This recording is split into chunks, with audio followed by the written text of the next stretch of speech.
যুদ্ধ মানে শুধু সীমান্তে গোলাগুলি নয়, যুদ্ধ মানে বিশাল এক অর্থনৈতিক খেলা, আর এই খেলায় সবচেয়ে বড় লাভ পায় অস্ত্র রপ্তানিকারক দেশগুলো।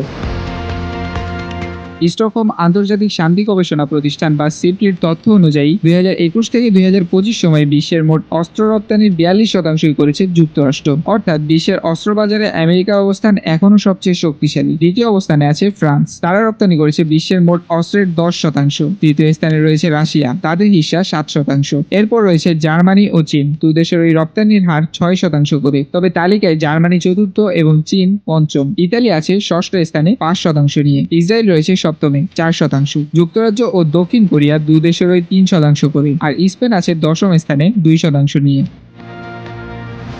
সবচেয়ে গুরুত্বপূর্ণ তথ্য হলো বিশ্বের শীর্ষ 10 দেশ মিলে নিয়ন্ত্রণ করছে মোট অস্ত্র রপ্তানির 88%। অর্থাৎ পুরো অস্ত্র বাজার মূলত অল্প কয়েকটি দেশের হাতেই কেন্দ্রীভূত।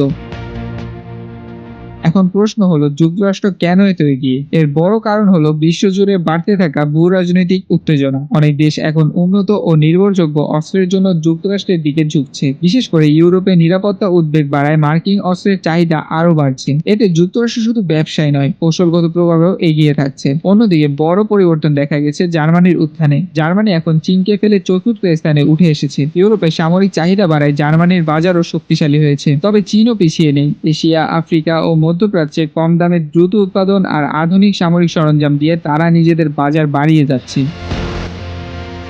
সব মিলিয়ে যুদ্ধ যত বাড়ে, অস্ত্র বাজারও তত বড় হয়, আর সেই বাজারে সবচেয়ে বড় খেলোয়াড় এখনো যুক্তরাষ্ট্র।